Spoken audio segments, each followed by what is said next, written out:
Welcome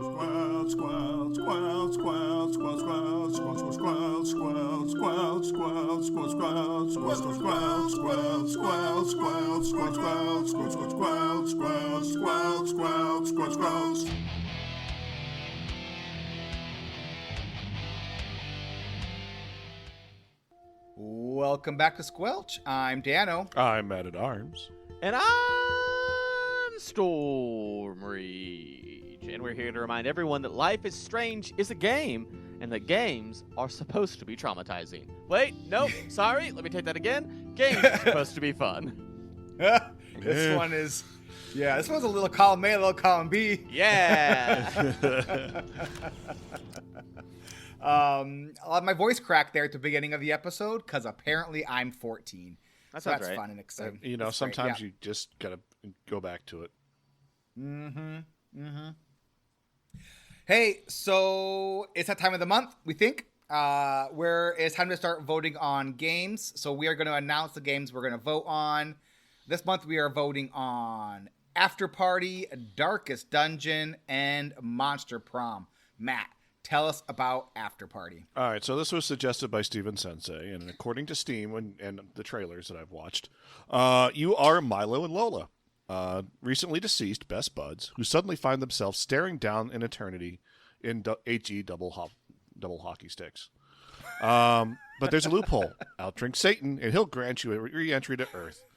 Game. So what I saw from the trailers looks to be kind of a narrative-based game with some really fun dialogue and just like really cool like art and visuals in the trailer.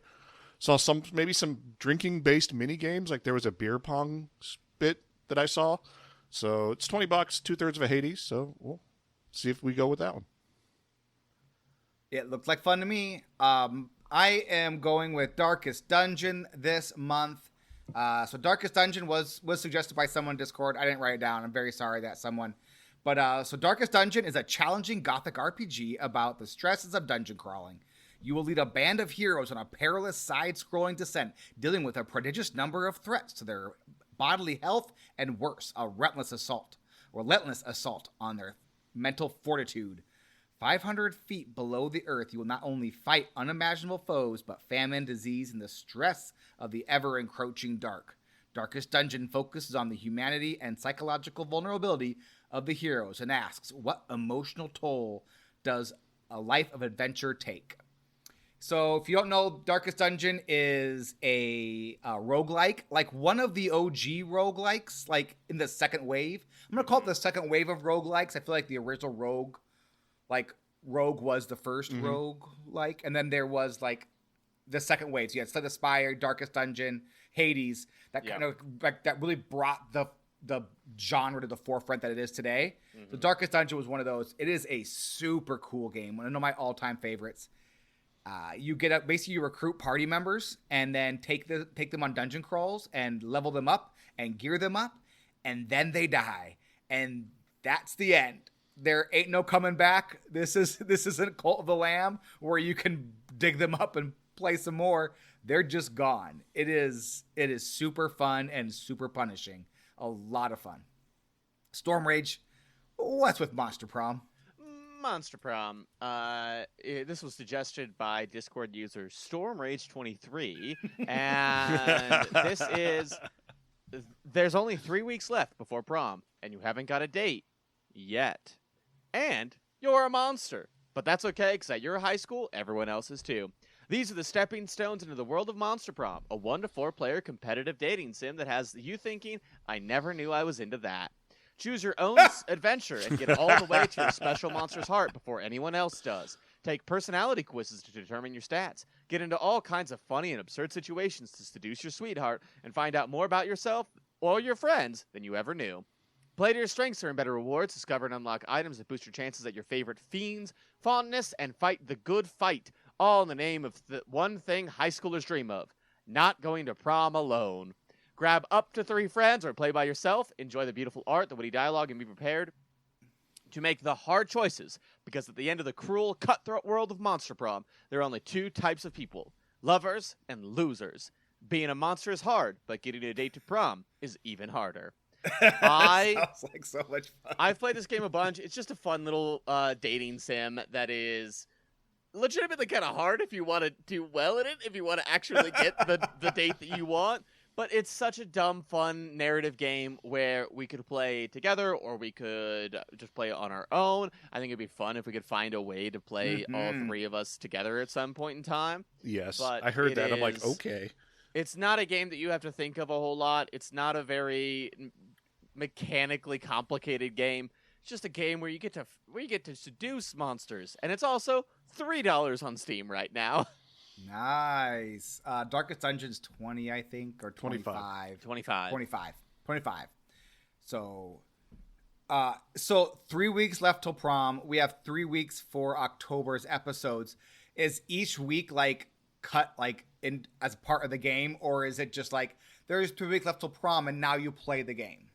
So 3 weeks left to prom, and it depends on if you do a short or long-term game, because some of them are broken up. A long-term game, I think, is broken up into like weekday, day 1, day 2, day 3, day 4, week 1, week 2, week 3. And in a short game, I think it's because essentially you play through the entire thing of a game in either 60 minutes or an hour and 20 minutes. And so it's a very short run-through kind of game. But you can play through it a number of times, and probably you will have to in order to actually succeed at getting a date. So we could play this, and we could play Inmost, is what you were saying? Which I is did not say another 3 to 5 hour game. I did not say that. So you're saying that we could get 2 games in October I am saying and we played that we could play do a 3 lot games. of runs of this game. So you're saying we could do Inmost, and we could do hold on, I got the other one right here, and we could do Breathing Fear, and we could do Graveyard. and we could do Monster Prom. No, okay, do the ghost one, whatever that one. Then that one looks fun for a short game, right? Breathing Fear. No, current where is it? The ghost Return one. of the Obra Dinn? No, Ghostmaster. Anyway. I also want to note that there is Monster Prom, there's also Monster Road Trip, and there is Monster Summer Camp. So we could play any of those. So we could play 3 seasons of Monster. Are they games. are they a bundle? Can we do one each week? You can. There's a bundle that is for $25 right now. Oh, it's a Darkest Dungeon. All right, so in Discord, we will have this vote up when this episode goes live. I'll ping y'all. So if you want to vote on it, go ahead and do that. That'd be great. Thanks. I am pretty incredible. Forgot where the button was. Somewhere you got it. It only was an awkward silence away. Hey, patrons! Thank you so much for the supporting our show. Really do appreciate you supporting our show. Surely. Supporting our show. If you want to join our Patreon, head over to patreon.com/squelch. It means the world to us. It honestly does. So thank you all so much for helping keep this silly little podcast going. Hello, old friend. Let's meet for tea after the match, shall we? Much. Hey there, Dano. What'd you do this week? Oh, it's me. Hey, you can just call me Atlas, Dano. Because I just played a bunch of Atlas games. So I was like, I want to play Persona 3. But 3 weeks ago, I missed something in Persona 3. The redheaded lady, who I forgot her name, apologies, asked me to go talk to the high school dropout, who I also forgot his name, and say, hey, you should come back to school. At the same time, the dog was like sitting on the stoop. There's a sentient dog who like is part of the group and fights as part of the group in Persona 3. And you like take him on walks and he like rescues people and does great fun things. And so the dog also needed something. So I was like kind of torn. I was like, okay, there's the high school dropout kid who needs a thing. And there is the dog who needs a thing. And I was like, I think the high school dropout thing, because like she wanted me to go talk to him because I'm the leader of the party and be like, hey, you should come back to school. Give him this trinket. And then the dog just was sitting on the stoop and wanted something and needed something.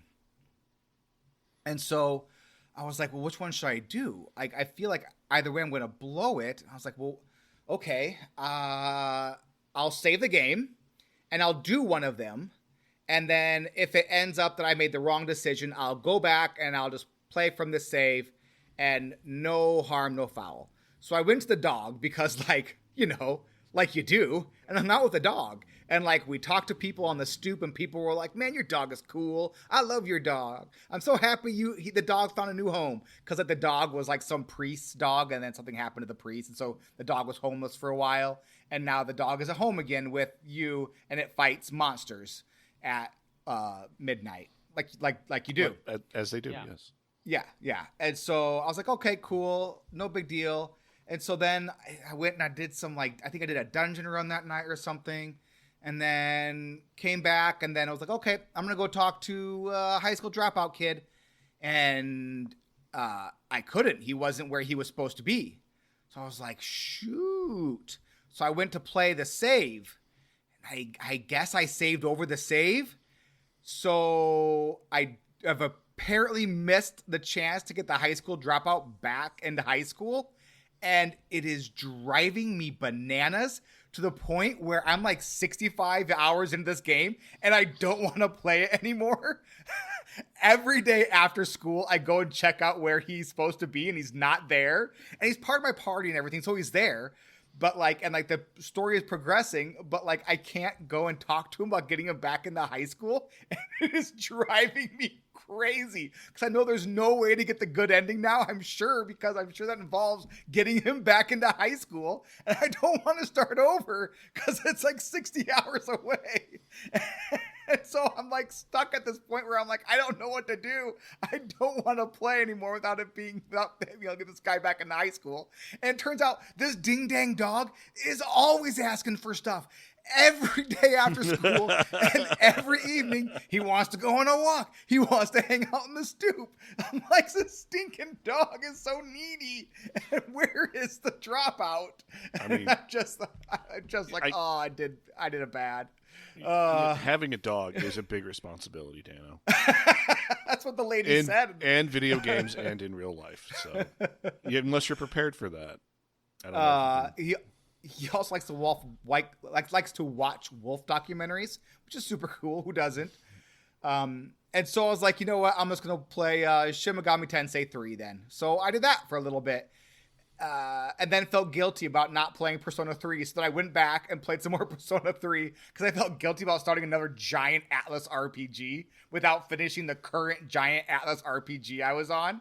And I went back and I kept on getting annoyed because I didn't tell him to go back into high school. And I just don't know what to do. So that's what I did. You're stuck this forever week. and ever. Dano, Yeah. You're never allowed to play a video game ever again. I don't know what to tell you. Until you get that, Waxed until it you up real good. Until you can figure out how to get him back into high school, you're stuck.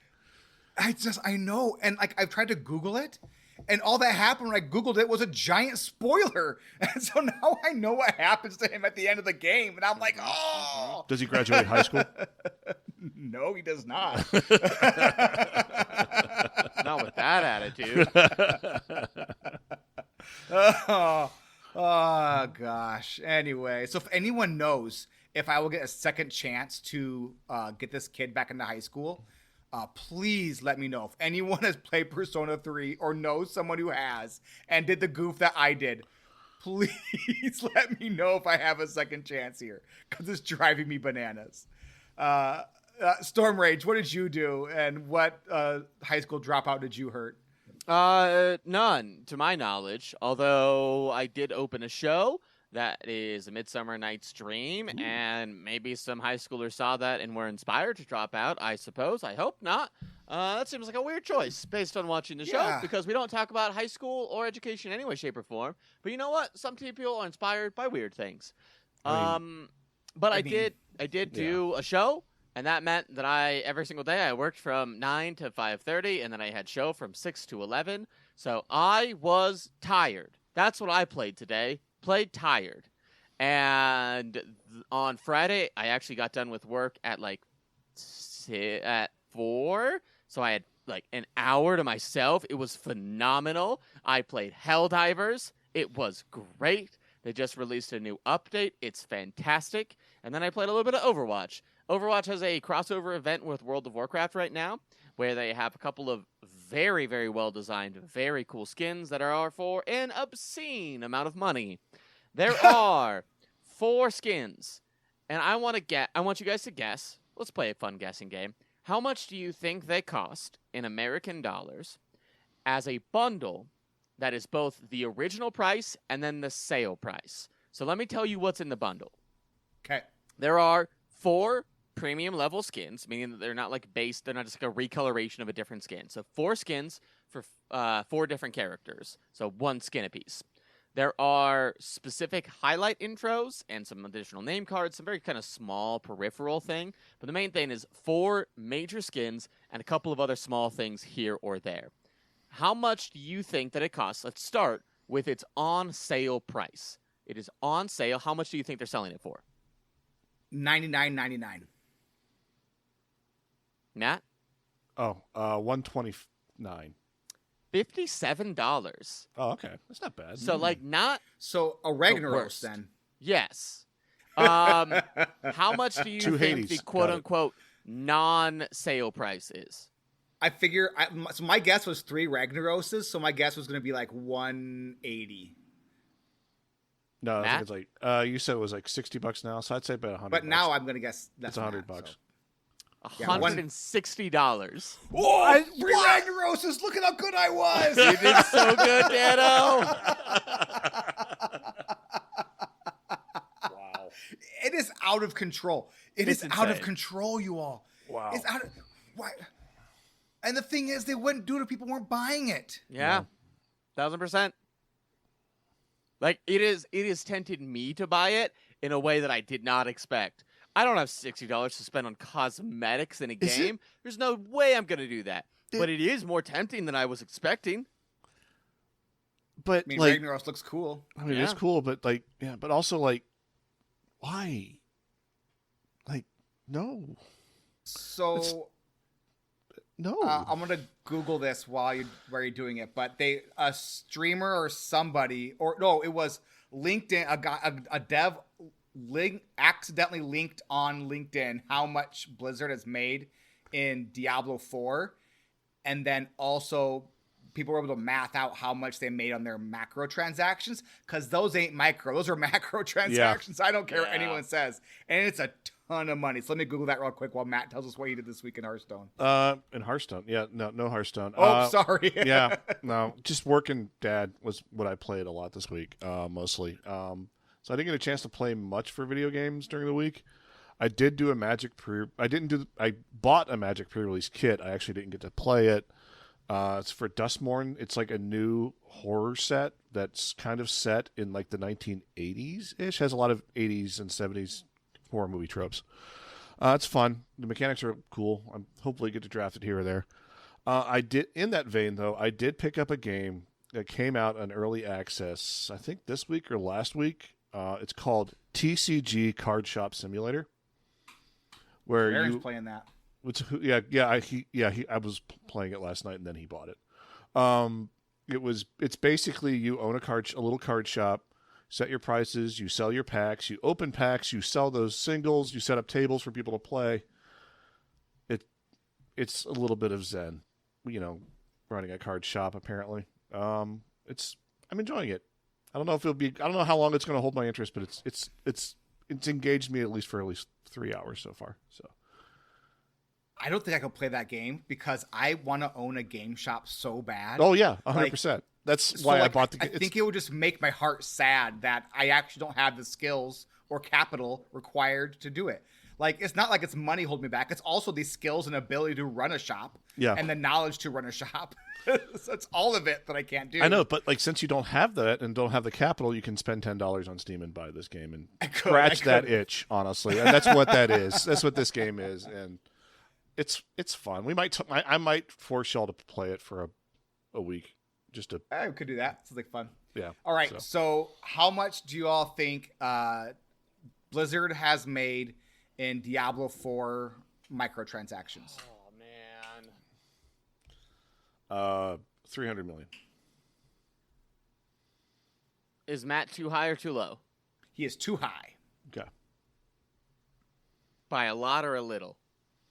by a lot. This is The Price is Right. You could bid $1 and you'll be fine. No, but I want to. I want to ask as many questions as I can to get as close as I can. Okay. Do you want me to tell you how much they have made overall for Diablo 4? Yes, that would be helpful. $1 billion. Okay. I'm gonna guess B. 125 million off of macros. Ooh, nice. 150 million. Gah! Close. Like, in the grand scheme, like, yeah, sure, they made $1 billion, but like that 150 million is 100% profit because like none of that costs like anywhere near to make what they like. You know, it's dirt cheap to make, and then they make a ton off it. Whereas like with the actually making the game, you have to pay developers, and you have to pay play testers and advertise. So all that goes into it. Whereas like with the macro transactions, like, hey, here's some horse armor. You should buy it. You'll look cool during the cuts during the loading screens. Literally, they are selling horse armor. That's one of the things they sell. I know they sell horse armor. I know they sell horse armor. The thing about I was not tempted once for D4. Oh, they don't. Yeah, stuff though, because you never see it. Yeah, they don't show. They don't like make you go into the shop at any point. It's great. No. Oh, I mean, like you hardly see the armor except for when that too. like in the loading screens. That's why there's so many loading screens, so you can look at your armor for at least once. You ain't wrong. I hear it's in a good spot right now, though, but I just can't go back to play that game. The fact that they're like making it Diablo 3 leveling style makes a bit of difference. So we'll see. It sounds great because D3 was a great game. Yep. The fact that they didn't make it more like D3 at launch was absolutely bananas. Yeah. Like, I get that. Like, okay, I know that people loved the idea of Diablo 2, right? Diablo 2 was great at that time when we all played video games differently. Most of us aren't playing Diablo 2 anymore, right? Because like we just don't play games like Diablo 2. It's still a super cool game. It's still a ton of fun to play. If you're to go back and play with a controller, it's actually way better. But it's just not a modern game. And so the idea that like they thought that we actually wanted to play Diablo 2 and have like an actual loot grind with loot tables with stuff being like 0.5%, like give me a break. It's just, it's nonsensical. And so they designed a game that was part MMORPG and part Diablo 2, and they smashed them together, and it was like, wow, this isn't anything that I wanted in a Diablo game. The last thing I want is to have to deal with giant group dynamics in a Diablo game. Right. I want to play with my friends sometimes, but I don't want to play with strangers. That ain't fun. And then, on top of it, it's a miserable, awful loot grind that loot grind is fun. I love the loot grind, but it's not fun if it is impossible to actually get the loot. What was fun in D3 was it was attainable. You could grind it, and then you had a build, and you were complete, and you could perfect it if you wanted to, which is super cool. And if you played a lot, you could do that. But if you played a medium amount, you would get like just halfway there. It was perfect. So I do love that they're getting more into Diablo 3 because I think that is a much. I do like that idea. Yeah. I like that. So, are we ready for our Life is recap? I think so. All right, here we go.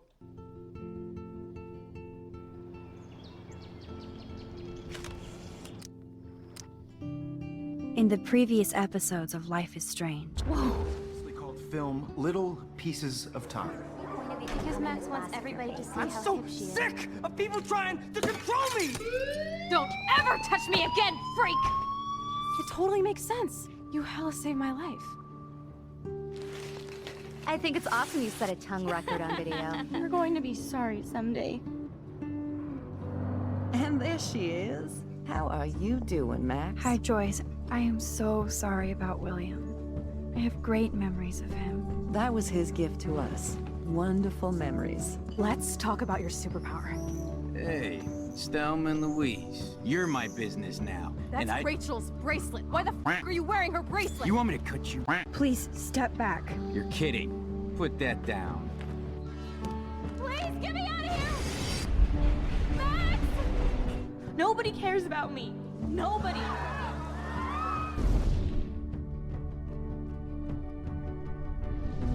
What are you doing here, Max? Now, I know today was difficult for everybody. Miss Caulfield, why exactly were you on the route with Kate Marsh? Please, tell us everything. What the hell is this? Max, there was no eclipse scheduled today. I believe you, Warren. I'll believe anything this week.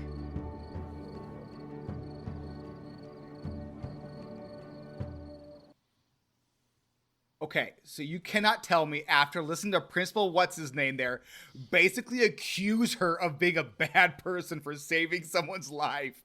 What were you doing up there, Max? Principal What's-His-Name. I shake my fist. All right, real quick character recap. Max is our hero. She can rewind time. Chloe is a blue-haired high school dropout and childhood best friend of Max. Kate is a young Christian girl who was bullied after a viral video came out for her. Rachel Amber is the missing best friend of Chloe. David Mattson, a security guard, Iraq vet, and stepdad to Chloe. Nathan Prescott is a rich kid and a drug dealer and general bad person. Warren is a nerdy science kid.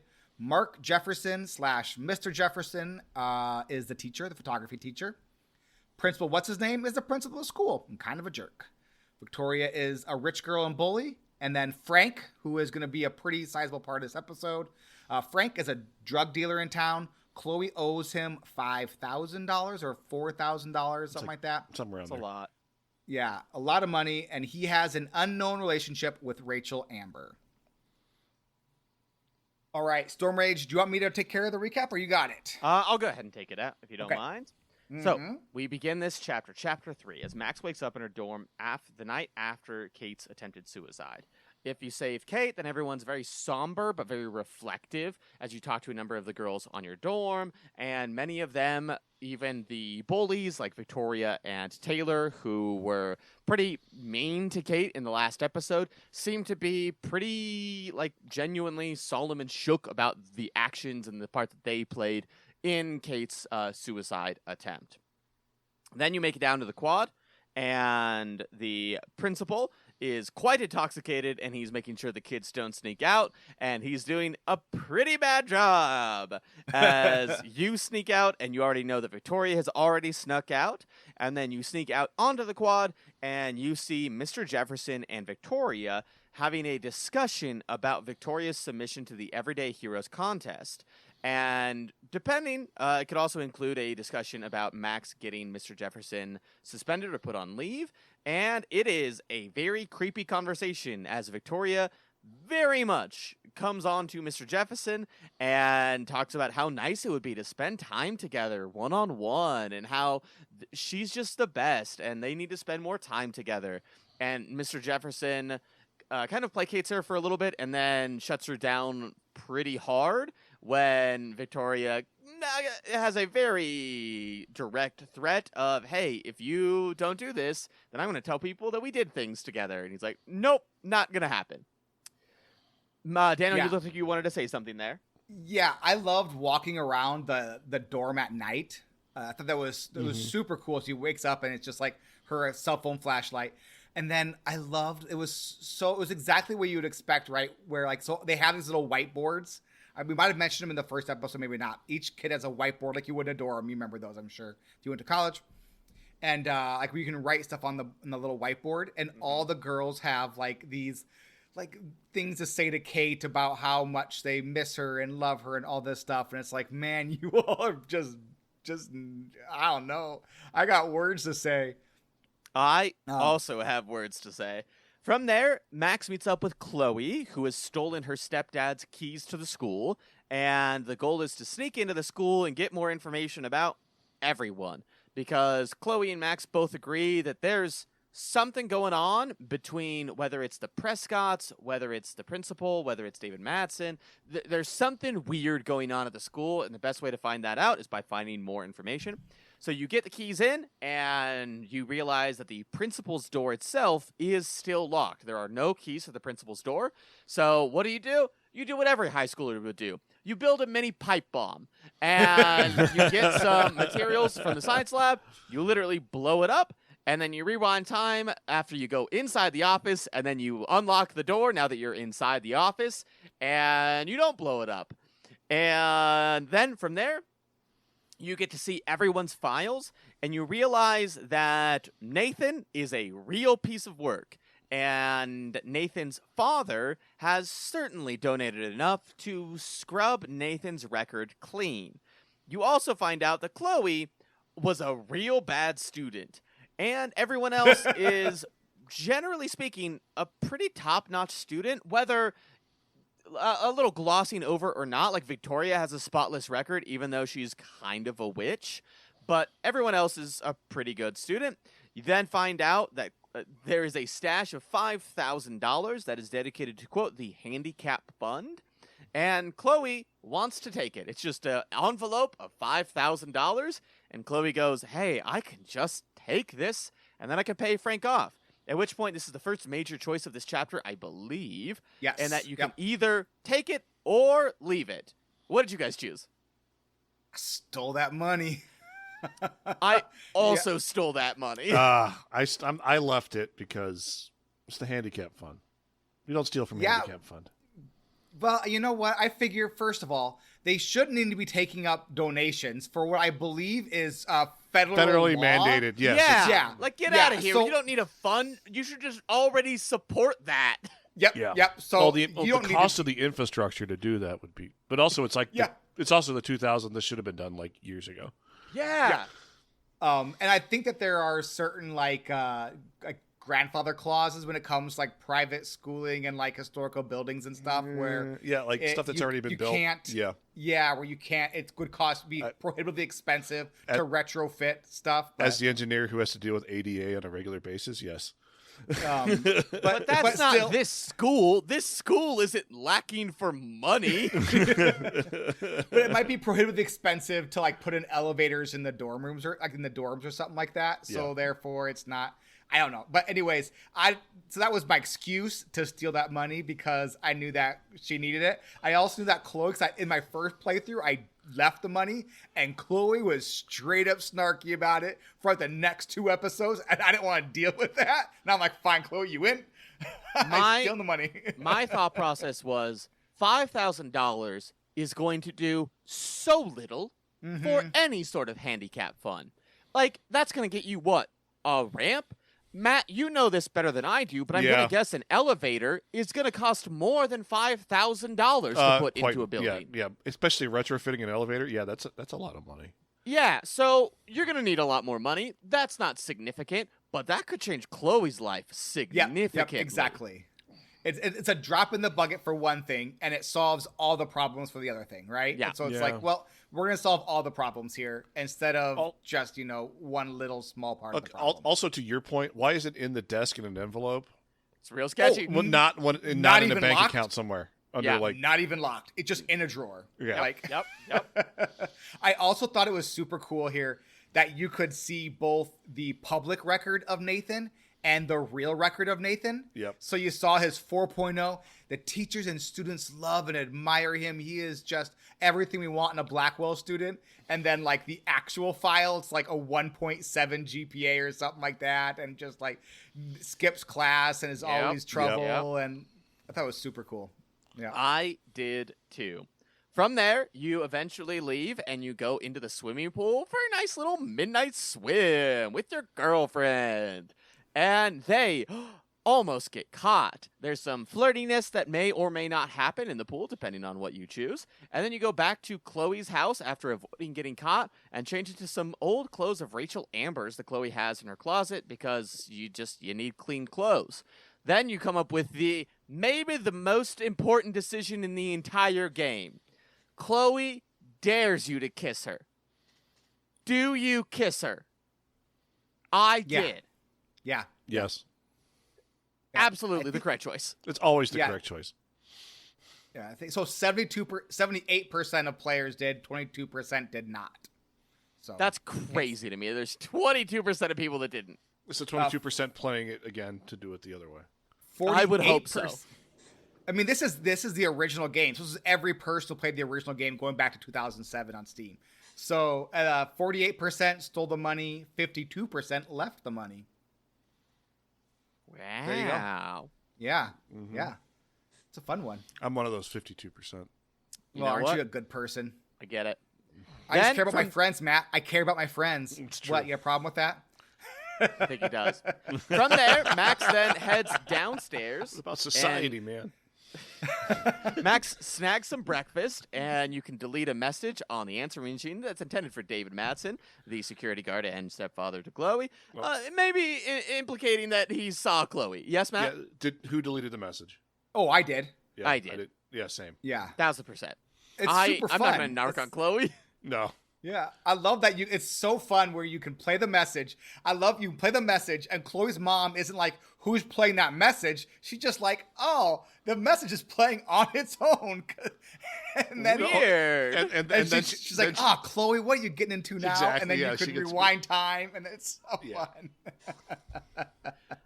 Then you go into the garage and you find David Madsen's computer, and you look up and you see that he has a few more files, and you can find out more about them. And then after that, David comes in, and David and Chloe get into a fight, and you can choose to either side with David or Chloe. What did you guys choose? Sided with Chloe.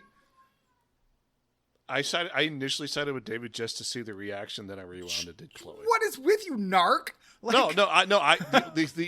My canonical event is the fact I defended Chloe, obviously. Okay. But I wanted to see what the other option was, so What was that? Sided with David. Here's my reasoning.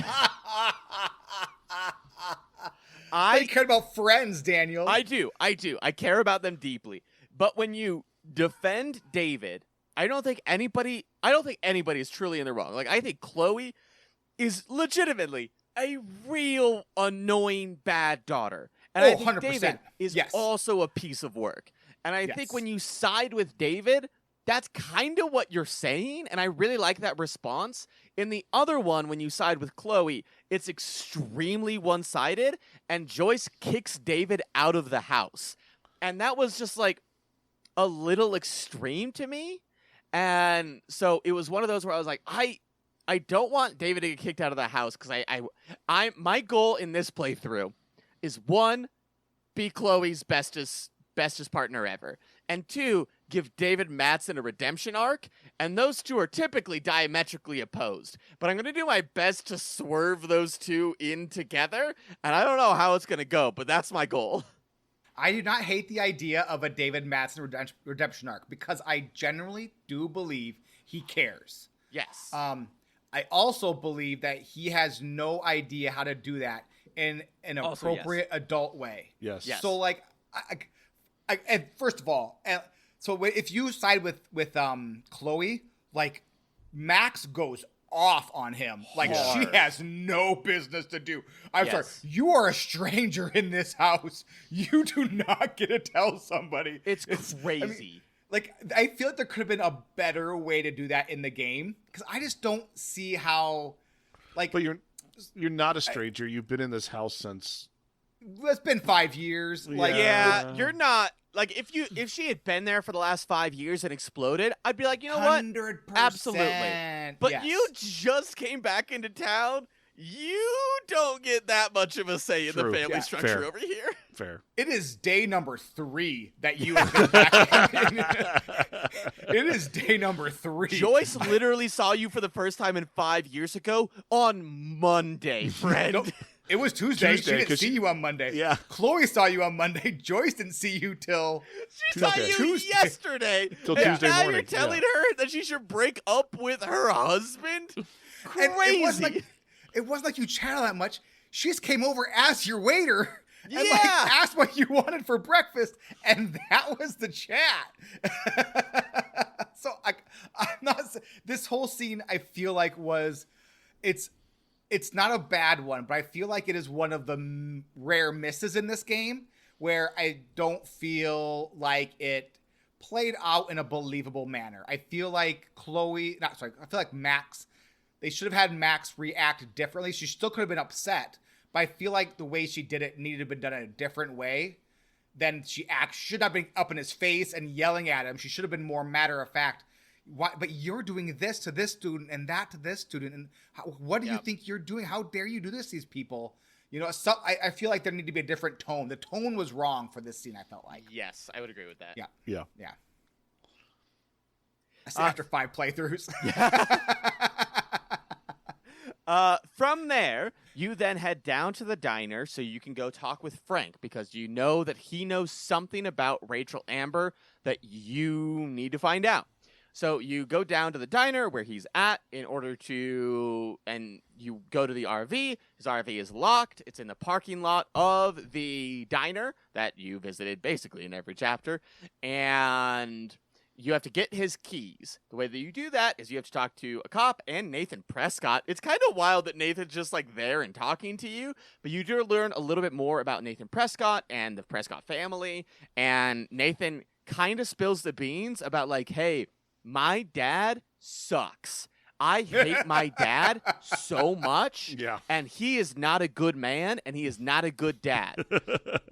He also doesn't really take accountability for his actions, but he's like 18. I don't really expect him to.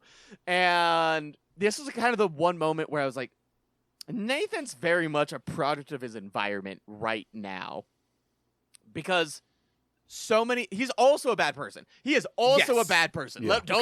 But like, he is a bad person in large part because he has been enabled by so many people and has never faced the consequences of any of his actions. Like, let's be honest, this game started with him committing murder. Yeah, So, 1,000%.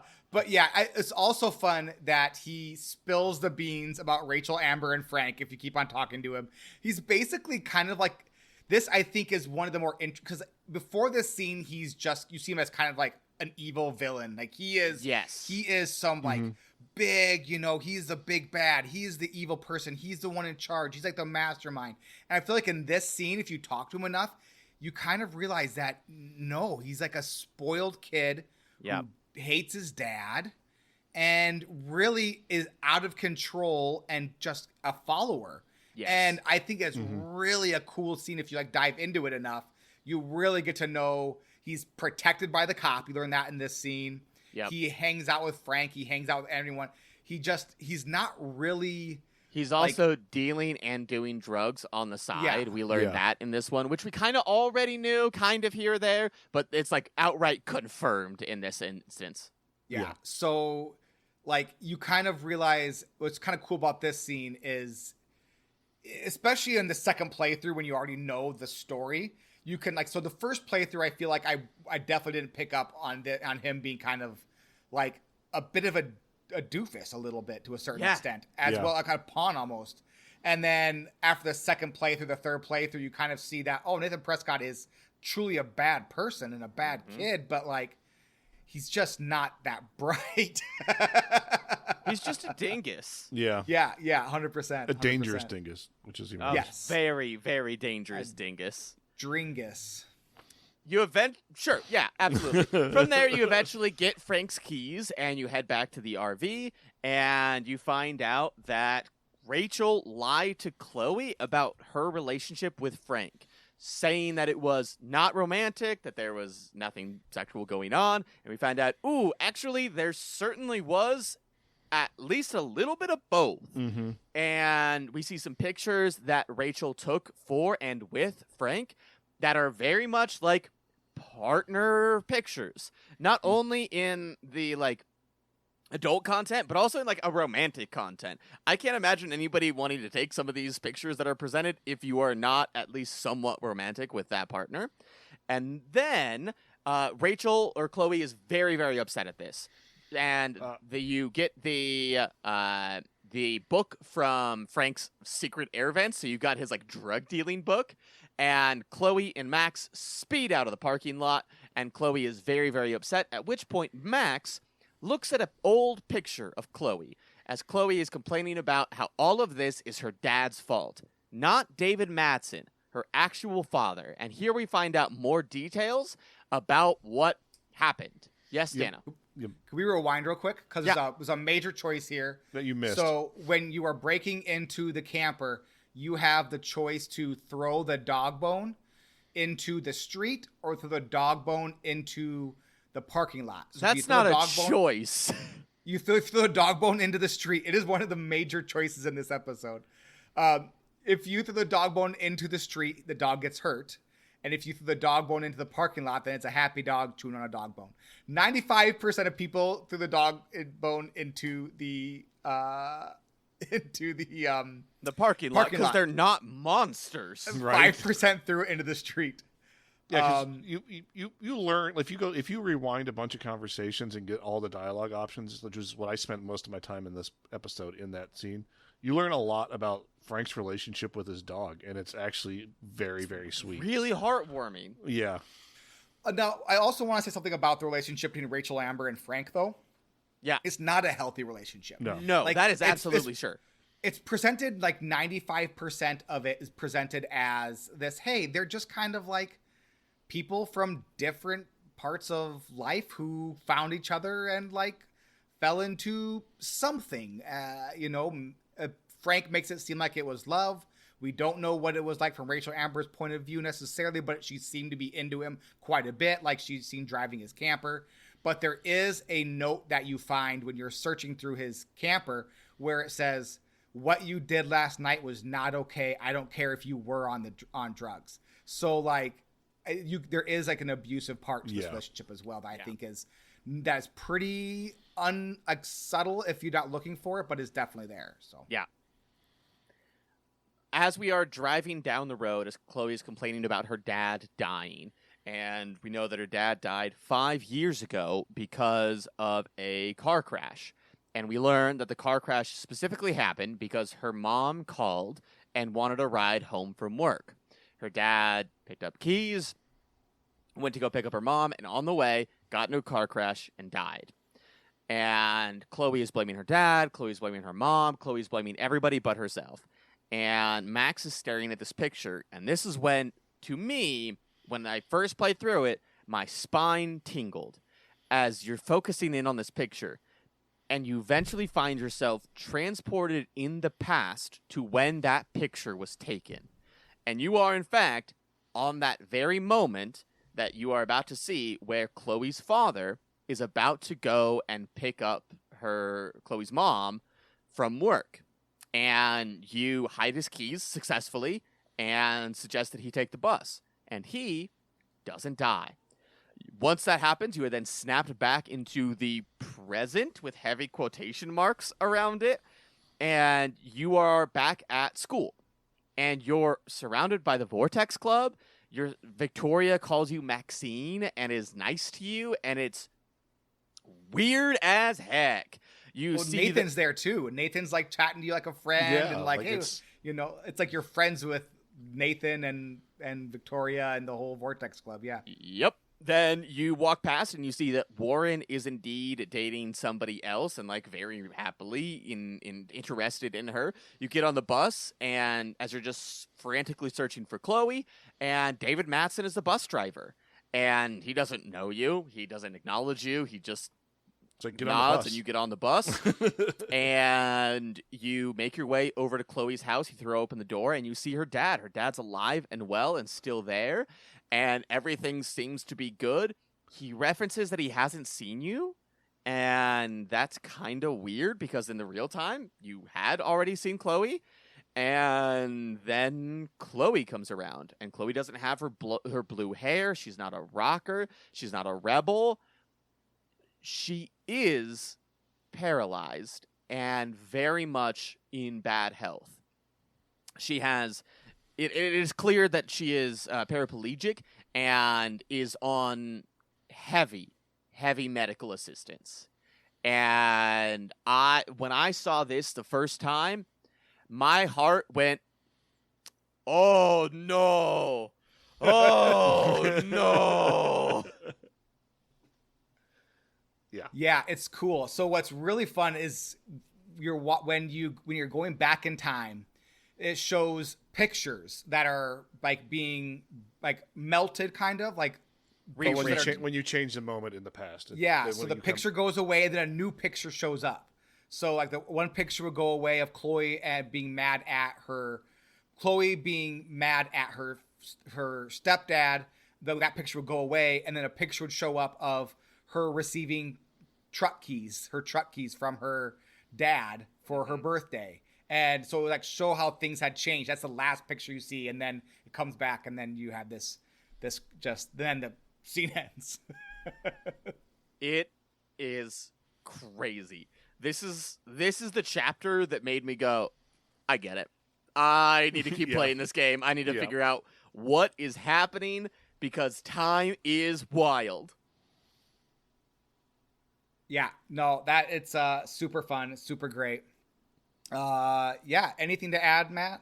No, that's basically it's just like the only other thing it has. I did get a chance to mark the fireplace draw a butterfly on the fireplace. Yeah. So did you draw a butterfly on the fireplace, Storm Rage? No, I forgot.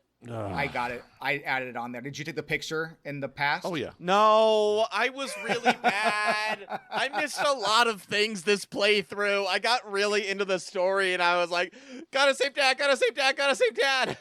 It's fair. It's fair. Yeah. Yeah. I added those. Taste my grilled cheese. What's our first good? First good. I'm really bad at exploring in video games because I feel like oftentimes it's not as rewarded as I want it to be, so I slam through the main story and then I almost never do any side quests. Oh, really? Yes, exclusively. Like most games when I finish them, I'm at like credits and also 25% of the game completed. That is a very consistent thing for me. I play games exact opposite to the point where I will end a game incomplete with like 50 or 60 or 70% of it done, where I've done so many side quests, but then never actually get around to finishing the game. Yep, that sounds about right. But I've been determined to try to talk to everybody that I see this time around. That's my goal. I've missed a lot of other things. I've missed a lot of objects. That's why I'm not great at pictures. I'm not great at things, but I've talked to everybody. And the crazy homeless woman behind the diner, who I say crazy, that's like how she's not like crazy presented, no, but she's certainly not, right? And I went back and I talked to her, and you can have the option to just be like, hey, a tornado is coming to destroy the town at the end of the week. Don't be here. And she listens to you, and I think that that's such a fun interaction of why not? Because, like, worst case scenario, she goes and tells people that you're crazy, and then everyone's like, okay, crazy homeless woman spouting things.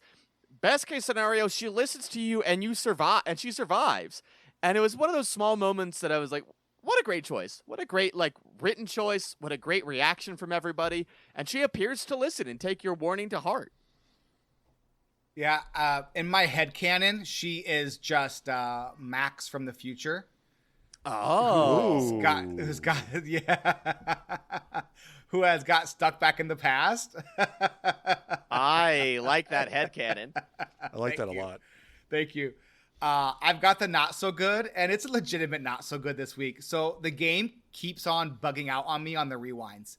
Where like I'll rewind and it will get stuck in a rewind loop where it'll get to the part where you'd get to the next stopping point, and then it'll get stuck there, and I'll have to rewind further. And then sometimes I have to rewind back through like 5 or 6 choices that I've made. And then when I get back to the very beginning where we start at that scene, then I can start over again. But in this case, it actually got just stuck and I had to restart the game. And so like I missed out on like choices in the diner, and I've missed out on choices in chapter 2 because I thought I went back and finished them, but I guess I didn't. So that's kind of frustrated me. I'm kind of running into these little glitches. So that bummed me out a little bit. So, and I missed the butterfly in the fireplace because of it too, which really, like, I got the butter on the fireplace. I put the butterfly on the fireplace, and then it got stuck in a rewind glitch for me. And then I must have gone back far enough that I hadn't done it. And then forgot to go redraw it on. So my game's like, you didn't do it. And I was like, but I did. I swear I did do it. Yeah. So I know in my head that I did it. No, it's not going to be there in the future, which annoys me. Best good. What's there? Yeah. Yes. Best good is the ending to the chapter. Just like the way, just absolutely mind blowing. Like just the whole, just shock value of seeing Chloe in the wheelchair. And it's just like, what? What? Yeah. What? Like that like like you said, you just sold it for me. Where it's just like, this is what like sold me on the game as I bonk my microphone. So yeah, Yeah, it's such a cool moment. It's such a cool moment. Because you think you know what's going on, and all of a sudden you're like, wait a minute. Right. Now the game's getting dark. Now here we go, friends. Buckle up, because the last 2 chapters are a wild ride. Like, you don't even know where we're going next. All right, I got some questions. He asks each traveler 5 questions. 3 questions. 3 questions. 3, that's a magic number. I will ask myself 3 questions. Good drop, Tito. Hey, Matt, what are you liking so far? Allowing myself to do things wrong. Like just getting caught by the principal, getting killed by Frank a few times. Just so it's like I can rewind. Kill you. He just catches you. He goes after you. Yeah. Yes. The screen goes gray, and then you have to rewind. You die. It's like it's a death state in the game. But like it allows you to like explore different ways, seeing the different interactions of Max, where she like dumps a soda on Frank's lap. It's great. It's fun. It's fun. It's super fun. Those were my beans. Yes, Frank I did every single one of those because they're so much fun. Yes, Frank is eating beans out of a can in a diner.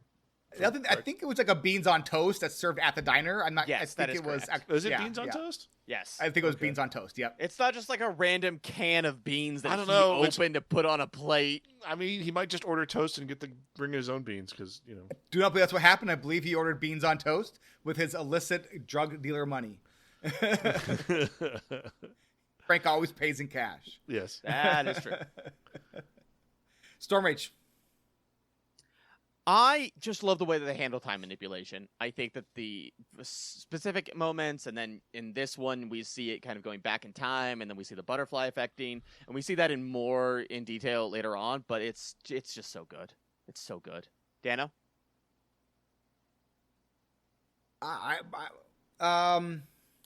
So what I am liking so far is I think it's the way that they are continuing to kind of like up the stakes of the game. Mm-hmm. So like the way that like the stakes are raised at the end of this episode, because like it's kind of, the way that the last one was kind of heavy and stuff. This one isn't really quite so heavy. You're kind of just like hanging. And then once you go back in time, everything kind of like, so like all of a sudden Max is hanging out at the Vortex Club. Like, how is that even possible? Mm-hmm. And then like the waves, all the beached whales on the, when you're going to see on the bus, when you're going to see Chloe, and then you go see Chloe and her dad is there and he's so kind and loving. And he's like, oh, we've missed you. We're so happy you're here. And then Chloe like comes up into frame and she's in her wheelchair and she's just like, legitimately happy to see you. Like it's the exact opposite of the way she kind of acted when she almost hit you with her truck, and she rescues you after you rescued her, and she's like, thanks for being a bad friend. And in this case, she's just like hey, and you are the way that Maxine is just Max is just completely taken aback and takes a step back and it's like her hands go over. It's just so cool. The way that they raise the stakes, I think, is just super cool. I really love how they present Chloe's dad, because we didn't talk about it enough. He is genuinely like the best dad you could ask for. Yeah. Like the archetypal good dad. That is him. He's a little cheesy. He's a little corny. He cares. Like just seems to be a good and loving father, which makes that the dagger of knowing that he died and that this is the price for his life even harder. Yes. Well, what are you struggling with, Matt? How little I'm actually remembering from the last playthrough. Like, it's just like, oh, that's right. This is where this happens. This is where this happens. And like the thing I wanted to talk about last week, that's actually the next episode. And like these things happen in the next episode. That's right. It's like, it just completely, it's almost like playing it through it again, but I kind of have an idea. Generally, just like, all right, this is where this happens. This is where this happens. That's what I'm struggling with, trying to remember what I did last time, so I can maybe do it differently or do the playthrough I want to do. How about you, there, Storm Rage? I want to play more. I want to get to chapter 4. That's it. I just want to play more. Dano, why is she friends with the Vortex Club? like my headcanon's having a hard time with that. So like I understand like the change in how of Chloe's life is apparent, right? Like so like it's obvious why, because now she is given this vehicle and this changes her life. But like why, what about that would change Max's like personality to the point where she doesn't become friends with Warren, where she is hanging out with the Vortex Club and is best friends with these people and seems very, you know, like one of them really. So what changed in her past based on this car accident? I actually think I have an answer for it, and it's not a great answer, but I think I do too, but it's not presented in game, which I wish we had. I'm honestly glad it doesn't, because I like that mystery. I like that idea of like, what other butterfly effects are we missing? Because there's, I think trying to explain it, I think you'd run into too many barriers of like, yeah, but what about this? But what about this? But what about this? If you leave it vague, there's just so many ways we could have gotten to that end point. And for me, I imagine that it was just generally of, after that happened, Max became a more kind of surface level person after feeling that pain. She just went, then I'm not going to be friends with people, and I'm just going to keep things surface level and petty. And that works really well with the Vortex Club, is how I have internalized that in my headcanon. So what surprised you about this game, Matt? How much I'm just enjoying just soaking in it. Like just living in Arcadia Bay, trying to solve this mystery. Literally, I was super busy all week, and like I could have played during the week, but I just wouldn't have given it the time I needed to, and just kind of like just to enjoy it. So I proposed to postpone. Like I had a free 4 hours yesterday, where I just dedicated to playing this chapter and enjoyed the heck out of it. Yep, that's great. Stormage. How am I still missing things? I've played this game so many times, and I still have never gotten signed up for the Vortex Club party. I don't know how to do it. I've looked everywhere. I've talked to everybody. I don't know how to do it. So it surprises me. When you're in the pool, walk to the other side of the pool where the speakers and stuff is set up, and on that part of over there is where you will find the guest list, and you can sign yourself up on the guest list there. Or it's at the pool. Also in the previous chapter you can talk up what's her name, and then you can say, "Hey, could you help me look nice?" And she goes, "Yes, I can." "Hey, you're not so bad. I'm gonna get you on the party list." See, that I did do. I did do that. So you should be on the list then. Yeah, but I'm not, and I don't know why I'm not. So I think that you should be fine next chapter. Okay, I believe. Yeah. I believe you should be fine next chapter. And I missed that clipboard thing, so I couldn't delete names off the list. Who can you delete? I don't know. Okay. I don't know. I don't remember. Dano, what surprised you about the game? Okay, for this one, nothing's really surprised about the game anymore. So I kind of thought back to like the first playthrough of this game.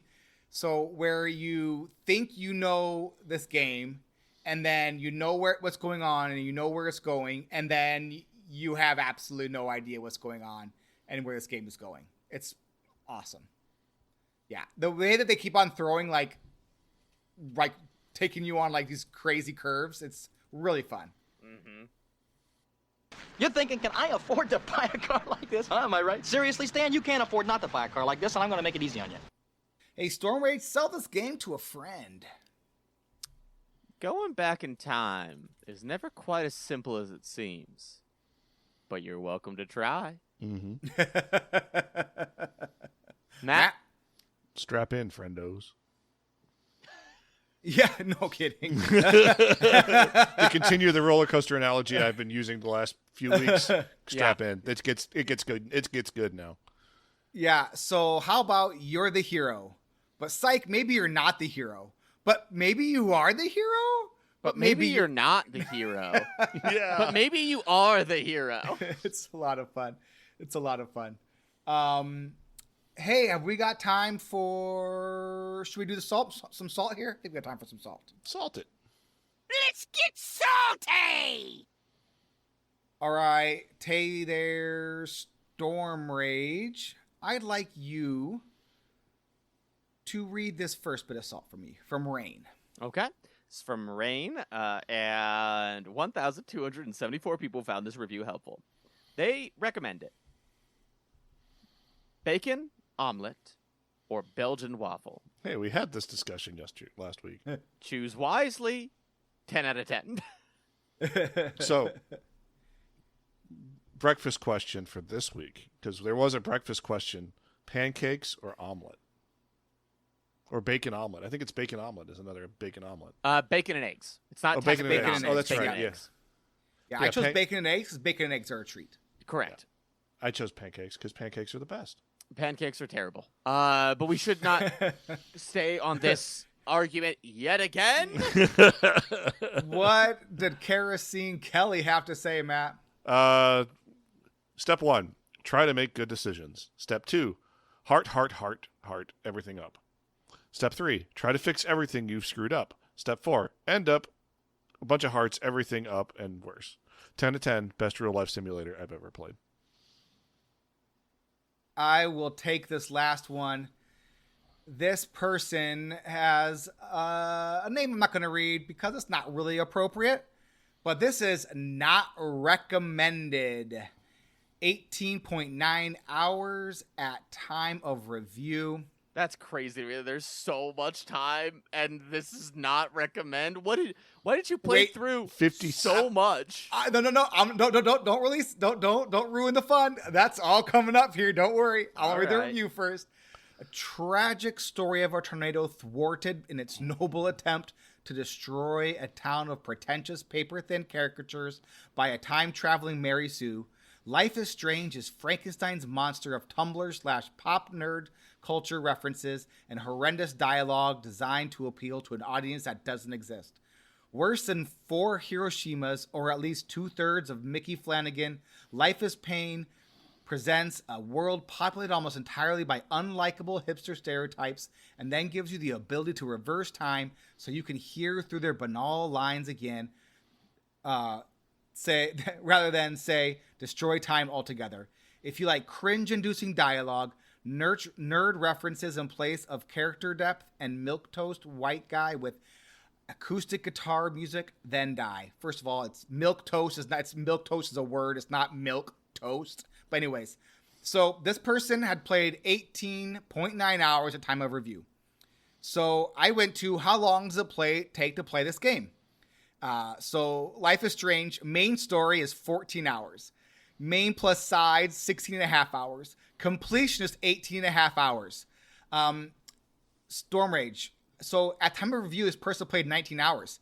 How long has this person played since then? 52.7 hours in total. They've played this game like 3 or 4 times. They've played this game as much as I've played this game. This person's played it at least 4 times, maybe 5 times. That's I'm like crazy. 60. I'm like 60 something hours into this game. So like, yeah, this person, like, someone doth protest too much. Yes, 1,000%. I mean, they just want the tornado to win. I mean, it's an option. Yeah. It's spoilers. All right, that's it for this week. Thank you all so much for listening. Thanks to all our patrons for patronizing us.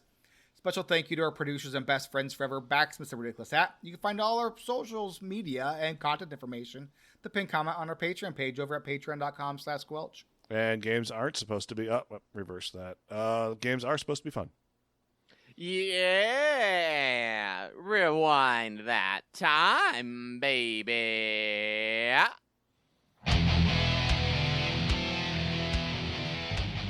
Dan, this is where you press the button.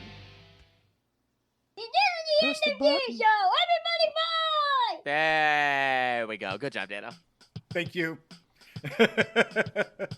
Oopsie. Chilling on the interwebs just a second. International game and worldwide boobs. A tab out to Twitter, see I really want to play like chapter 4 now, but I don't think I'm emotionally ready for it yet. What's this? Blizzard trying to talk I don't know what I want to do. I'm either going to play it or I'm going to go back into Persona 3. I might get to a point in this next chapter where I turn off the game and I just play card shops. Speaking of Persona 3, if you're interested in Persona 3, 4, and 5, they are on crazy sale right now. So if that interests you, go buy them.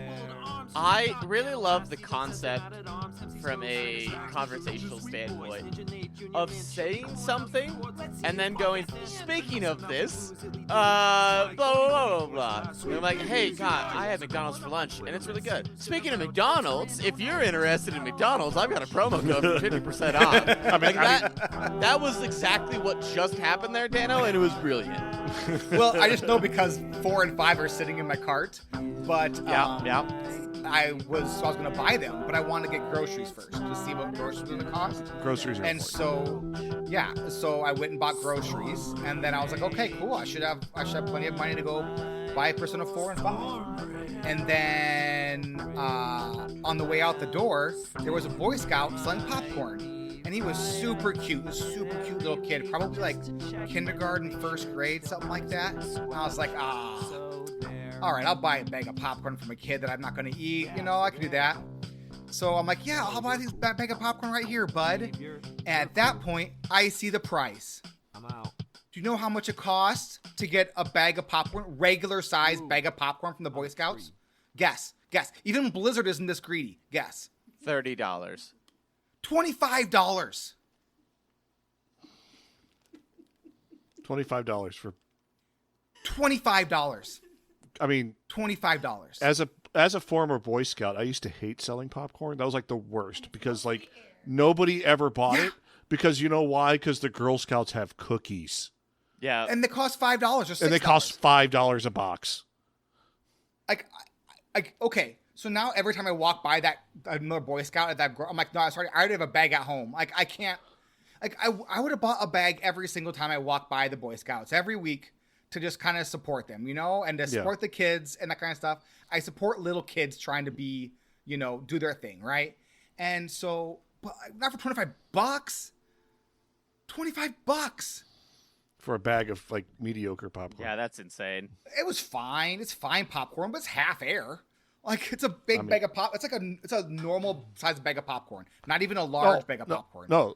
When I used to sell Boy Scout popcorn, I used to have to walk door to door with a list, and like, pay me now. I'll give you your popcorn in like a month. I mean, we all did that though, right? Buy chocolate or butter braids or like 2 months later, I was like, I have this popcorn, and by the time that person moved out of the apartment complex, anyway. That's it for this week. Thank you all so much for listening. We will speak at you again next week. Bye-bye. Bye-bye.